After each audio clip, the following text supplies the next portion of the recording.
بسم اللہ الرحمن الرحیم۔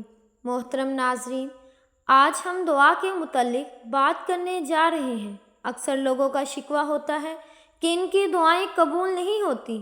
وہ شکوہ کرتے رہتے ہیں کہ دعا ضائع جا رہی ہے، حالانکہ دعا ضائع نہیں جاتی، ہمیں مانگنے کا سلیقہ نہیں آتا۔ آج ہم آپ کو بتائیں گے وہ کون سی دعا ہے جو کبھی رد نہیں ہوتی۔ محترم ناظرین، ویڈیو کا آغاز کرنے سے پہلے آپ سے ایک التماس کرنا چاہتی ہوں کہ اگر آپ نے ابھی ہمارے نئے چینل اسلامک باتیں کو سبسکرائب نہیں کیا تو سب سے پہلے آپ سے یہ گزارش ہے کہ آپ ہمارے چینل اسلامک باتیں کو ضرور سبسکرائب کر لیں اور ساتھ ہی لگے بیل کے بٹن کو بھی پریس کر لیں تاکہ فیوچر میں آپ کو اپلوڈ ہونے والی مزید معلوماتی ویڈیوز کا نوٹیفیکیشن حاصل ہو سکے۔ محترم ناظرین، حضرت علی رضی اللہ تعالیٰ عنہ سے ایک شخص نے پوچھا کہ اے پیارے علی، میری دعا قبول نہیں ہوتی، تو آپ رضی اللہ تعالیٰ عنہ نے فرمایا، اللہ کے بندے، جب بھی دعا کرو تو یہ 3 کام ضرور کرو۔ ایک، غائب کے لیے دعا مانگو گے تو آپ کی دعا بھی قبول ہوگی۔ نبی کریم صلی اللہ علیہ وسلم کے شان گرامی ہے، آپ نے فرمایا، غائب کی دعا غائب کے لیے قبول ہوتی ہے۔ جب بھی دعا مانگو تو نبی کریم صلی اللہ علیہ وسلم اور ان کے آل اور آل و اولاد کو بھی یاد رکھو۔ دعا کیا بولو، آخر میں درود شریف پڑھا کرو۔ جس دعا کے آخر میں درود شریف پڑھا جائے گا وہ دعا بھی قبول ہوگی۔ تیسرا، اپنی دعا میں اپنے نبی کو ضرور یاد رکھا کرو۔ جب بھی دعا کرو تو ان کے لیے بھی دعا مانگو، جس سے رب کو پیار آتا ہے، وہ دعا قبول کرتا ہے۔ احادیث مبارکہ میں دعا کی قبولیت کے اوقات بھی بتائے گئے ہیں۔ دعا کی قبولیت کے چند اوقات یہ ہیں۔ آپ صلی اللہ علیہ وسلم نے فرمایا، تہجد کے اوقات میں دعا مانگی گئی قبول ہوتی ہے۔ تہجد کا وقت رات کا آخری وقت ہے۔ اس وقت لوگ خواب غفلت میں ڈوبے ہوتے ہیں، کچھ لوگ گہری نیند میں مست ہوتے ہیں، کچھ اس وقت ہی سونے کی تیاری کر رہے ہوتے ہیں اور آگے نیند سے بوجھل ہوتی ہیں۔ اس وقت جب کوئی بندہ میٹھی نیند قربان کر کے اپنے رب کی بارگاہ میں کھڑا ہوتا ہے اور دعا مانگتا ہے، رب کے حضور گر گراتا ہے اور فریاد کرتا ہے، تو حدیث کے مطابق اس کا رب اس کی دعا ضرور سنتا ہے اور بندے کی جائز خواہشات کو ضرور پورا کرتا ہے۔ تہجد کی نماز لاڈلی نماز ہے۔ اس وقت جو دعا مانگی جائے وہ قبول ہوتی ہے۔ یہی وہ وقت ہوتا ہے جب خدا تعالیٰ آسمان و دنیا پر آ کے کہتا ہے، کوئی مجھ سے مانگنے والا میں اسے عطا کروں، ہے کوئی رزق طلب کرنے والا میں اسے رزق عطا کروں، کوئی مغفرت کا طلب والا میں اس کی مغفرت کروں۔ اس وقت جو لوگ جاگ رہے ہوتے ہیں، رب سے مانگ رہے ہوتے ہیں، ان کی مرادیں پوری ہو جاتی ہیں، اور جو سوئے ہوتے ہیں وہ شکوہ کرتے رہ جاتے ہیں کہ رب ہماری دعائیں نہیں سنتا۔ دوسرا وقت وہ والا ہوتا ہے سجدے کی حالت میں۔ سجدے کی حالت میں مانگی گئی دعا قبول ہوتی ہے۔ انسان کے لیے سب سے مشکل کام کسی کے سامنے جھکنا ہوتا ہے۔ کردار اور عزت دار لوگ کسی کے سامنے نہیں جھکتے، وہ پیشانی کو جھکانا ذلت سمجھتے ہیں۔ وہ جان دے دیتے ہیں مگر کسی کے سامنے گردن نہیں جھکاتے۔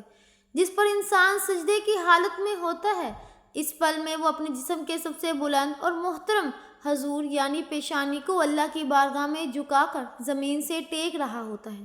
اللہ کو اپنے بندے کی ادائی عاجزی اتنی پسند آتی ہے کہ وہ اپنے بندے کی اسی حالت میں مانگی گئی ہر دعا پوری کر دیتا ہے۔ جھکنا اللہ کو پسند ہے، جو جھک گیا وہ مراد پا گیا۔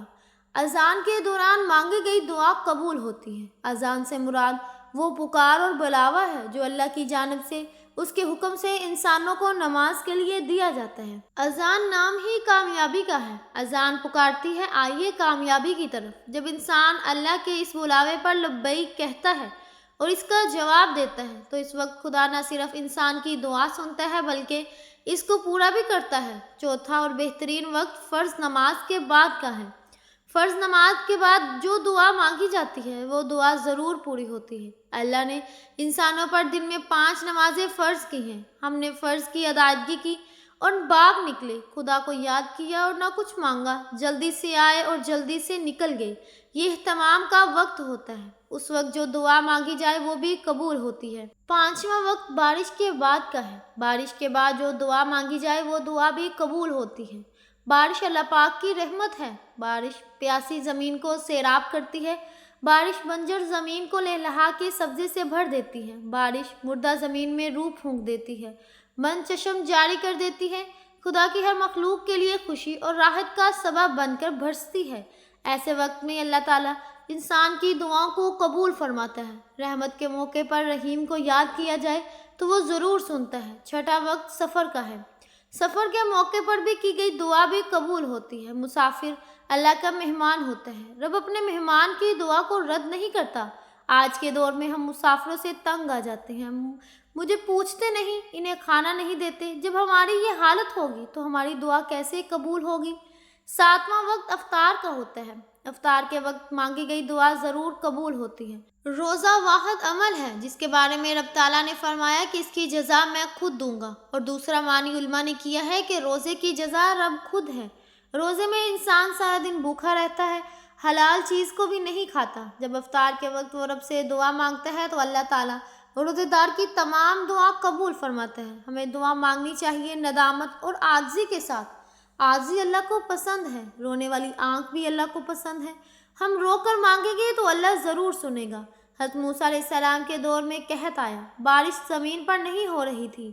لوگوں نے حضرت موسیٰ علیہ السلام سے دعا کا کہا۔ آپ نماز استسقاء پڑھنے کے بعد دعا مانگی تو رب کی طرف سے جواب آیا، موسیٰ آپ کی مجلس میں ایک ایسا شخص بیٹھا ہے نافرمان ہے، وہ جب تک اس مجلس میں اٹھ نہیں جاتا تب تک بارش نہیں ہوگی۔ حضرت موسیٰ علیہ السلام نے رب کی یہ بات مجمع عام میں بتائی اور کہا، جو خدا کا نافرمان ہے وہ اٹھ جائے تاکہ بارش ہو۔ کوئی نہیں اٹھا۔ دوسری بار کہا تب بھی کوئی نہیں اٹھا۔ تیسری بار کہا تب بھی کوئی نہیں اٹھا۔ یہ جو نافرمان شخص تھا اس نے ہونٹ ہلائے، بغیر دل ہی دل میں دعا مانگی اور رب نے معاف کر دیا۔ مجمع میں موجود کوئی اٹھا ہی نہیں اور بارش ہو گئی۔ موسیٰ علیہ السلام نے رب سے پوچھا، یہ کیا؟ تو رب تعالیٰ نے فرمایا کہ اس نے مجھے راضی کر لیا، سچے دل سے معافی مانگی، میں نے معاف کر دیا اور اس کی دعا سن لی۔ محترم ناظرین، تو ہمیں اللہ تعالیٰ سے سچے دل سے دعا کرنی چاہیے۔ دعا ضائع نہیں جاتی۔ ہمیں دعا مانگنے کا سلیقہ نہیں آتا۔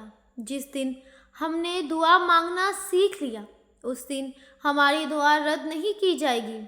موسیٰ علیہ السلام کا امتی خاموشی سے دل ہی دل میں اللہ تعالیٰ سے معافی مانگتا ہے اور کسی کو خبر بھی نہیں ہونے دیتا، پھر بھی اسے معافی مل جاتی ہے۔ ہم تو امت محمدیہ ہیں، ہم مقام میں ان سے اعلیٰ ہیں۔